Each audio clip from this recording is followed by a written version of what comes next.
హైదరాబాద్ ఎర్రగడ్డ మానసిక ఆసుపత్రిలో ఫుడ్ పాయిజన్ జరిగినట్లు టాక్ వినపడుతుంది.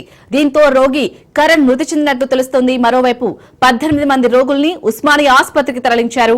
అనారోగ్యంతో 71 మంది రోగులు ఇబ్బంది పడుతున్నట్లు సమాచారం. ఎర్రగడ్డ మానసిక ఆసుపత్రిని కలెక్టర్ అనుదీప్ పరిశీలించారు. ఘటనపై సమగ్ర విచారణ కొనసాగుతుందని తెలిపారు. అటు ఎర్రగడ్డ ఆసుపత్రిలో DME, DMHO ఉన్నతాధికారులు విచారణ చేపట్టారు. ఇక ఎర్రగడ్డ మానసిక ఆసుపత్రికి వైద్య ఆరోగ్య శాఖ మంత్రి దామోదర రాజనరసింహ చేరుకున్నారు.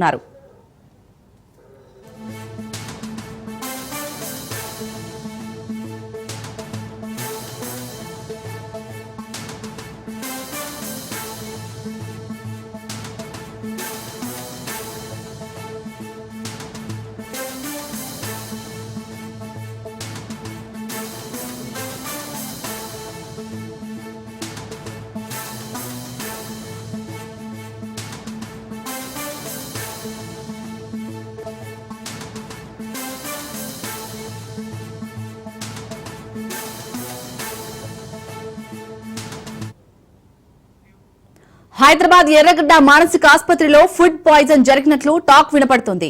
దీంతో రోగి కరణ్ మృతి చెందినట్లు తెలుస్తోంది. మరోవైపు 18 మంది రోగుల్ని ఉస్మానియా ఆసుపత్రికి తరలించారు. అనారోగ్యంతో 71 మంది రోగులు ఇబ్బంది పడుతున్నట్లు సమాచారం. ఎర్రగడ్డ మానసిక ఆసుపత్రిని కలెక్టర్ అనుదీప్ పరిశీలించారు.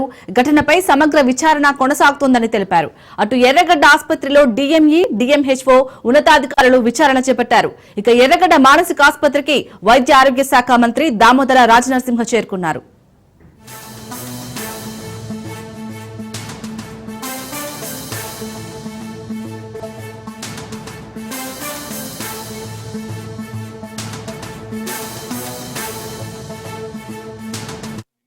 మొత్తం 15 కేసులు డయేరియా, వామిటింగ్స్ కొట్టడం జరిగింది. సో వెంటనే మన హాస్పిటల్ సిబ్బంది అప్రమత్తమై వాళ్ళందరికీ కూడా సింప్టమాటిక్ ట్రీట్మెంట్ ఇచ్చినారు. అయితే ఇవాళ పొద్దున్న 5:30కు ఒక పేషెంట్ కరణ్ అనే అతను ఇక్కడ మనకు అడ్మిట్ అయ్యిండు. అతను మెంటల్ ఇష్యూస్ వల్ల అడ్మిట్ అయిన పేషెంట్ మార్నింగ్ కొంచెం ఎటువంటి చలనం లేకుండా పడిపోయి ఉండడము, అక్కడ డ్యూటీ డాక్టర్ అక్కడ నర్స్ చూసి ఇమీడియట్ గా డ్యూటీ డాక్టర్ అలర్ట్ చేస్తే డ్యూటీ డాక్టర్ వచ్చి ఇమీడియట్ గా చెక్ చేస్తే అతని వైటల్స్ కూడా అప్పటికే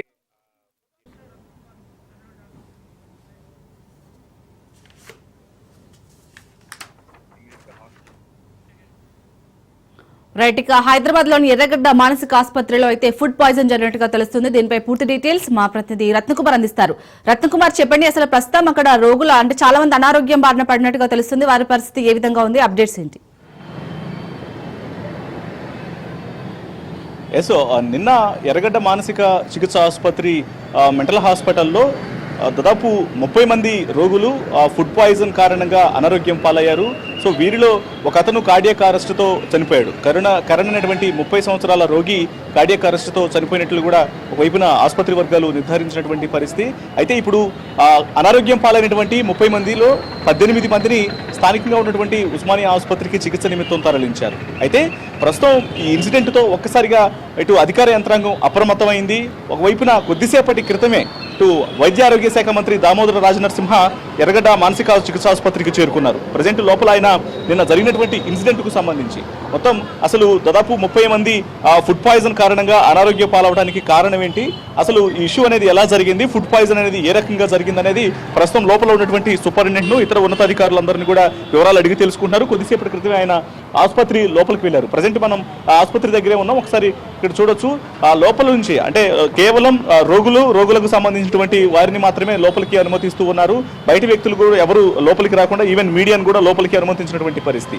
ఎందుకంటే ఎర్రగడ్డ మెంటల్ హాస్పిటల్ అనేది తెలంగాణ రాష్ట్ర వ్యాప్తంగా కూడా కొంత ప్రముఖంగా వినిపించినటువంటి పేరు. ఈ హాస్పిటల్కు ఒక ప్రముఖమైనటువంటి పేరు ఉంటుంది. ఇటువంటి ఆసుపత్రిలో ఎన్నడూ లేని విధంగా ఫుడ్ పాయిజన్ అనేది జరగడం, అందులో 30 మంది తీవ్ర అనారోగ్య పాలవడం, అందులో ఒక వ్యక్తి కార్డియాక్ అరెస్టుతో చనిపోవడం అనే దానికి సంబంధించి కూడా ఒక్కసారిగా షాకింగ్ గా మారింది. సర్వత్రా యొక్క అంశం అనేది అనేక విమర్శలకు దారితీస్తోంది. సో వీటన్నిటికీ సంబంధించి ఎప్పుడైతే యొక్క ఇన్సిడెంట్ అనేది చోటు చేసుకుందో జరిగిన తర్వాత దీనికి సంబంధించినటువంటి రీజన్స్ ఏంటి అని అడిగినప్పుడు ఖచ్చితంగా వీళ్ళందరి యొక్క ఎవరెవరైతే అనారోగ్య పాలయ్యారో వాళ్ళ యొక్క బ్లడ్ శాంపిల్స్ అనేవి రిపోర్ట్స్ కోసం ఇటు టెస్ట్ కోసం పంపించాము.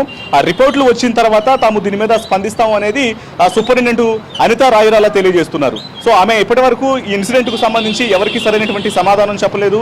ఎందుకంటే ఒకవైపున దాదాపు 30 మంది తీవ్ర అనారోగ్యం పాలైతే అసలు ఎలా జరిగిందనే దానికి సంబంధించినటువంటి ఇన్సిడెంట్ కూడా ఆమె ఇప్పటివరకు స్పందించినటువంటి పరిస్థితి ఉంది. మరోవైపున అధికార యంత్రాంగం అప్రమత్తమయ్యి లోపల అసలు యొక్క ఇష్యూ అనేది ఎలా జరిగింది, ఎవరి నిర్లక్ష్య కారణంగా యొక్క ఫుడ్ పాయిజన్ అనేది జరిగింది, లోపల యొక్క సిబ్బంది నిర్లక్ష్య కారణమా, అధికారులు పర్యవేక్షణ అనేది కరువు అవడం కారణంగానే ఈ రకమైనటువంటి ఇష్యూ అనేది తలెత్తిందా అనేది ప్రస్తుతం వైద్యారోగ్య శాఖ మంత్రి దామోదర్ రాజ్ నరసింహ లోపలికి ప్రతి ఒక్క అంశాన్ని కూడా పరిశీలిస్తున్నారు. ఉన్నతాధికారులు అక్కడ ఉన్నటువంటి సూపరింటెండెంట్ కావచ్చు, అలాగే ఇతర అధికారులను అడిగి వివరాలు పూర్తిగా తెలుసుకుంటారు. ఇక ఇప్పుడు ఆయన కొద్దిసేపట్లోనే బయటకు వచ్చేటువంటి అవకాశం ఉంటుంది. వచ్చిన తర్వాత మరి మీడియా అడిగేటువంటి ప్రశ్నలకు దీనికి సంబంధించినటువంటి అసలు ఏ రకంగా ఇన్సిడెంట్ అనేది జరిగింది, ఫుడ్ పాయిజన్ అనేది ఏ రకంగా జరిగిందనే దాని మీద పూర్తి వివరాలు మరి అటు సూపరింటెండెంట్ తెలియజేస్తారా, లేకపోతే వైద్యారోగ్య శాఖ మంత్రి ఇప్పటికే లోపల తనిఖీ చేస్తున్నారు కాబట్టి సో దీని మీద ఆయన స్పందిస్తారా లేదనేది వేచి చూడాల్సినటువంటి అవసరం అయితే ఉంటుంది.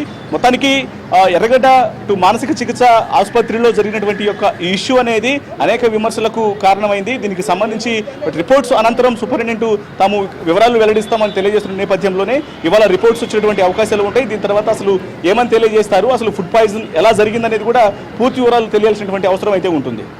Right, thank you Ratna Kumar.